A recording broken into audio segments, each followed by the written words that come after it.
নমস্কার, ব্রেকিং বাংলায় আপনাদের স্বাগত। আমি জয়ন্ত মজুমদার। এসআইআর এ আপনারা জানেন যে প্রায় ৮০ লক্ষ ভোটারের ভাগ্য ঝুলে রয়েছে, যে তারা আদৌ চূড়ান্ত তালিকায় নাম তুলতে পারবে কিনা। তার মধ্যে লজিক্যাল ডিসক্রিপেন্সিতে ৫০ লাখ এবং নন ম্যাপিং এ ৩০ লাখ।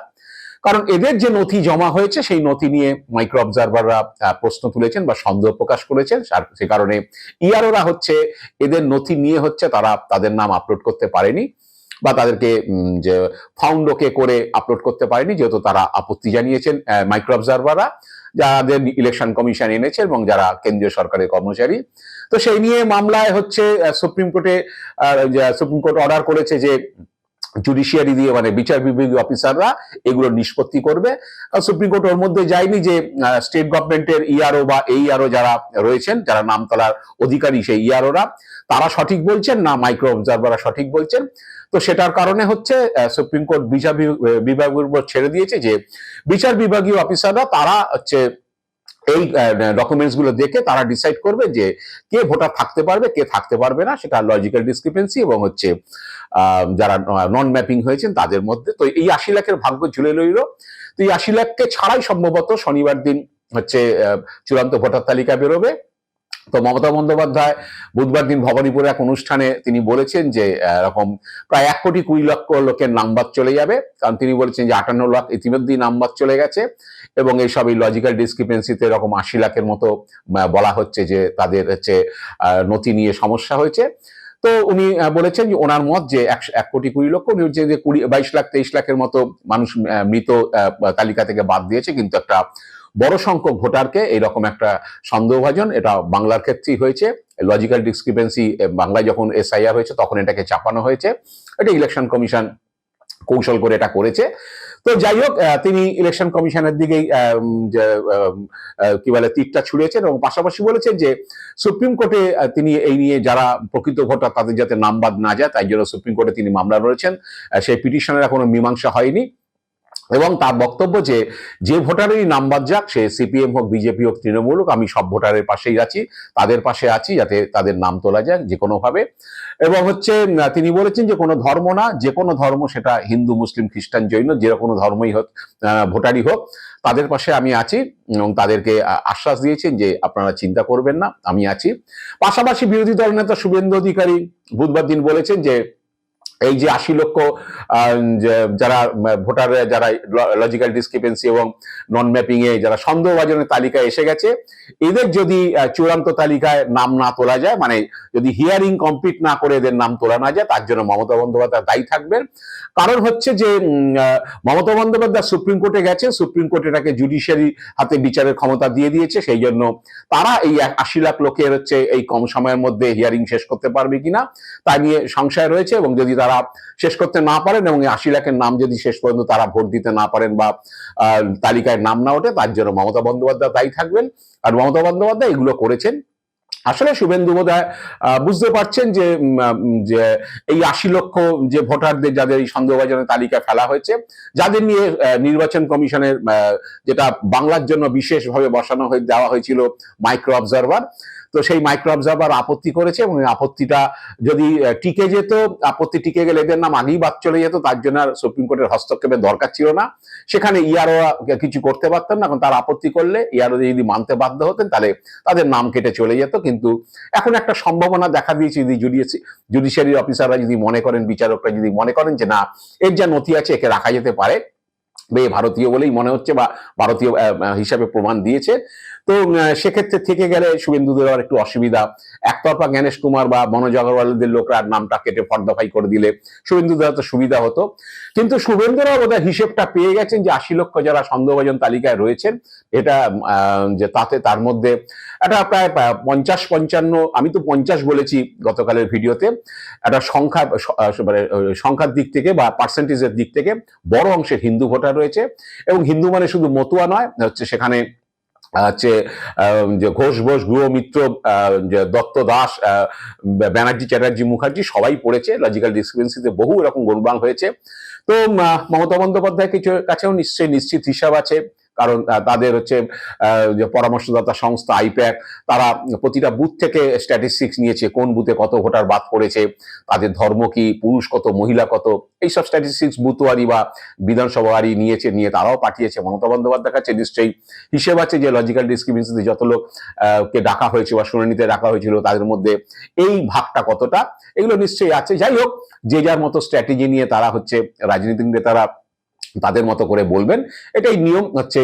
মমতা বন্দ্যোপাধ্যায় যদি বুঝতেও পারে যে একটা বড় সংখ্যক হিন্দু ভোটার বাদ যাচ্ছে, তাহলে তিনি বলবেন যে আমি ভোটারদের সঙ্গে আছি, কারণ তিনি চাইবেন যে যারাই হয়রানির শিকার হয়েছে তাদেরকে যাতে তিনি তাদের দিকে টেনে আনতে পারেন, যে আমার ভোটাধিকারটা চলে যাচ্ছিল, সেখানে মুখ্যমন্ত্রী আমার পাশে দাঁড়িয়েছেন, আমার ভোটাধিকারটা থাকছে, এইটার জন্য আছে। শুভেন্দু অধিকারী তিনি করবেন এটা, ওদিকে শুভেন্দু অধিকারী দায়ী করবেন ইলেকশন কমিশন এটা বা বিজেপি যেটা চেয়েছে সেটা, কি বলে যে র্যান্ডাম হচ্ছে মুসলিম ভোট বাদ যাক, তো সেখানে দাঁড়িয়ে যদি হিন্দু ভোটার বাদ চলে যায়, শুভেন্দু অধিকারী মমতা বন্দ্যোপাধ্যায়ের দিকে তীরটা ঘুরিয়ে দেওয়ার চেষ্টা করবে, এটাই চলবে।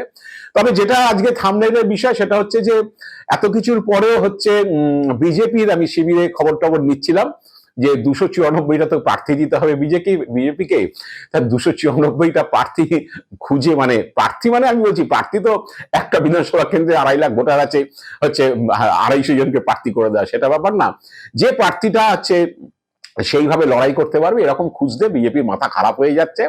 এবং আমি যেটা বলতে চেয়েছি যে এত কিছুর পরেও এসআইআর এর এত কিছু পরে টরে এসআইআর নিয়ে এত একটা মানে সাংঘাতিক একটা অবস্থা চলছে সারা রাজ্য জুড়ে, তার মধ্যে বলছে যে 294টা লড়াই, বিজেপি শিবিরের যা খবর 114টা আসন নিয়ে শুভেন্দু অধিকারী, সমীক ভট্টাচার্যদের গায়ে জ্বর আছে। এটা আমি গত বছরও বলেছিলাম, আরএসএস পরিষ্কার হচ্ছে অঙ্ক কষে দিচ্ছে যে এই আসনগুলো 84টার মতো আসন হচ্ছে যেখানে একেবারে মুসলিম অধ্যুষিত 50% বা তারও বেশি হচ্ছে সংখ্যায় মুসলিম আছে, বা 40-45% মুসলিম ভোটার আছে, যেখানে বিজেপির হচ্ছে ম্যাক্সিমাম জায়গায় কমিটি হয়নি, বুথ কমিটি হয়নি, বা সেখানে তারা এজেন্ট দিতে পারবে না, সেই জায়গাটাতে বিজেপির হচ্ছে দুর্বলতা রয়েছে।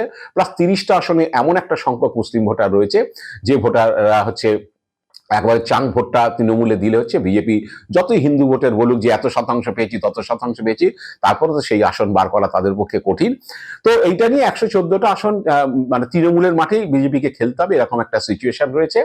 তো সেইগুলো সমীক ভট্টাচার্য বুঝতে পারছেন আস্তে আস্তে যে খেলাটা এই 180টার মধ্যেই খেলতে হবে, এবং 180টাতে এমন অবস্থায় নেই বিজেপি যেখানে হচ্ছে দাঁড়িয়ে বিজেপি বলতে পারবে যে 180টা আসনের মধ্যে যে হিন্দু ভোটার, তো হিন্দু মুসলিমের অঙ্ক কষে বেশি, মানুষের হচ্ছে কি বলে পলিটিক্যাল যে আক্রমণ, একটা সরকার হচ্ছে সরকারকে যে তার কাজের বিষয়ে আক্রমণ, তার থেকেও বেশি হচ্ছে হিন্দু মুসলিম কাট খেলার চেষ্টা করছেন বেশি। তো হিন্দু মুসলিম কাট খেলে সেখানে যে মানে হিন্দুদের মধ্যে হিন্দু যা ভোটার আছে তাদের একদম 80-90% ভোট নিয়ে সেই আসন জিতে যাবেন এই 180টার মধ্যে, সেই দম বিজেপির নেই, বিজেপি সেই জায়গাটা এখনো আসতে পারেনি, সেটা সমীক ভট্টাচার্য যারা ভালো বোঝেন। তো সেই কারণে হচ্ছে এই 180-র মধ্যে খেলতে হবে, 114টা ছেড়েই রাখতে হবে, এবং সেই বুঝেই হচ্ছে চলছে খেলা, যাতে এই 180টাতে লড়াইটা দেওয়া যায়। এটা আরএসএস এর মত যে 180টাতে বেশি করে হচ্ছে কনসেন্ট্রেট করো তোমার শক্তিকে, সেখানে বেছে প্রার্থী দাও, সেখানে বেশি করে খরচা করো, সেখানে বেশি করে মিটিং করো, এই চলছে। কিন্তু তার মধ্যে আবার বাদ সেরেছে এই কলকাতা এবং লাগোয়া 3টে জেলায়, যেখানে 91টা আসন রয়েছে। সেই 91টা আসনের মধ্যে এখন পর্যন্ত বিজেপির 21 সালে 5টা আসন জিতেছিল উত্তর 24 পরগনাতে, বাকি দক্ষিণে কোনো আসন নেই, কলকাতায় নেই, হাওড়ায় নেই। এই আসন শূন্য জেলাগুলোতে কিভাবে বিজেপি হচ্ছে পেনিট্রেট করবে সেই নিয়ে সংগঠনের অবস্থা খুব খারাপ। দক্ষিণ 24 পরগনা, যে হাওড়াতে, যে হাওড়া টাউনটা কিছুটা আছে কিন্তু রুরালটা একেবারে ফাঁকা, কলকাতাও তথই বছর অবস্থা, এবং উত্তর 24 পরগনাতেও একটা অংশে বিজেপি মানে যে Basirhat sub division, Barasat sub ডিভিশনে বেশ কয়েকটা আসন, সেখানে বিজেপি দুর্বল সাংগঠনিকভাবে। তো যেটুকু জানা যাচ্ছে যে এইখানে এই 81টার মধ্যে এখন 5টা আছে রাজনৈতিক বিশেষজ্ঞ বা বিজেপিরও যারা ভোট বোঝেন, ভোট বিশেষজ্ঞ তারাও বলছেন যে এখান থেকে অন্তত 45-50টা আসন না জিতলে হচ্ছে নবান্নে বসা কঠিন। কারণ হচ্ছে এই 4টে জেলা একটা বড় আসন, এই 4টে জেলাতে যদি 50টা আসন না পাওয়া যায় তাহলে 150 আসন নিয়ে ক্ষমতা আসাটা খুব কঠিন বিষয়।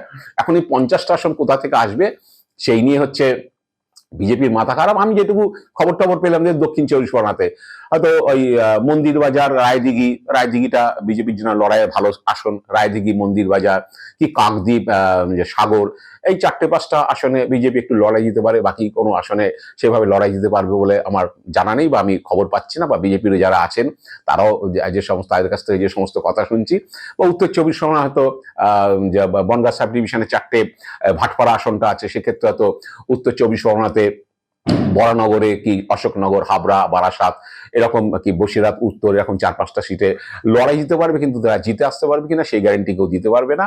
এইরকম হাওড়া রুরাল নেই, টাউনে হয়তো 2-3টে সিটে লড়াই দিতে পারবে, কলকাতা হয়তো জোড়াসাঁকোটা একটু লড়াই দিতে পারবে, বাকি আসন আমি যাই না, মানে অবস্থা বিজেপির যা সাংগঠনিক অবস্থা। তো এখন এইরকম জায়গায় দাঁড়িয়ে অনেকে যে লাফাচ্ছে যে বিজেপির নেতারা এই ক্ষমতায় এসে গেছি, এমন যে সমীর ভট্টাচার্য বলেছেন যে এসআইআর হোক না হোক, কেন্দ্রীয় বাহিনী দিয়ে ভোট না হোক, রাজ্য পুলিশ দিয়ে ভোট হোক, সিবিআই ইডির অফিসে তালা লাগিয়ে দিক, ইনকাম ট্যাক্স নোটিশ পাঠানো সবাইকে বন্ধ করে দিক, তাতেও বিজেপি আসবে। আমি সমীর ভট্টাচার্যকে একটু জিজ্ঞেস করতে চাইছি যে একটু এই কলকাতা এবং পাশের 3টে জেলা যে 91টা সিট আছে, 91টা সিটে কোন 40-45টা সিট আপনারা জিতবেন, সেই তালিকাটা যদি একটু দিয়ে দেন খুব ভালো হয়। তাহলে আমি অন্তত ভোটের পরে একটু মিলিয়ে দেখতে পারি। লোকসভা ভোটের পরে সময় আমি বলেছিলাম যে 12টার বেশি আসনের লড়াই হবে না, বিজেপি কিন্তু 12টা আসনই পেয়েছে। আমি ভেবেছিলাম মালদার একটি সিট তৃণমূল হয়তো পাবে, মালদা দক্ষিণ সিটটা, সেটা যে ঈশা খান কংগ্রেস জিতেছে, এবং বালুরঘাটে এবং যে আমাদের বিষ্ণুপুর আসনটা তৃণমূল কম মার্জিনে জিতেছে, বালুরঘাটে 10,000-এ হেরেছে তৃণমূল, আর বিষ্ণুপুরে 5,500 ভোটে হেরেছে। তো মোটামুটি আমি সমীক্ষা সেভাবে লোকসভাতে করিনি, এবারও এখনো বিধানসভায় আমি সমীক্ষা করব কিনা ঠিক করিনি, কারণ আমার কাছে সব জেলার খবর আসেনি।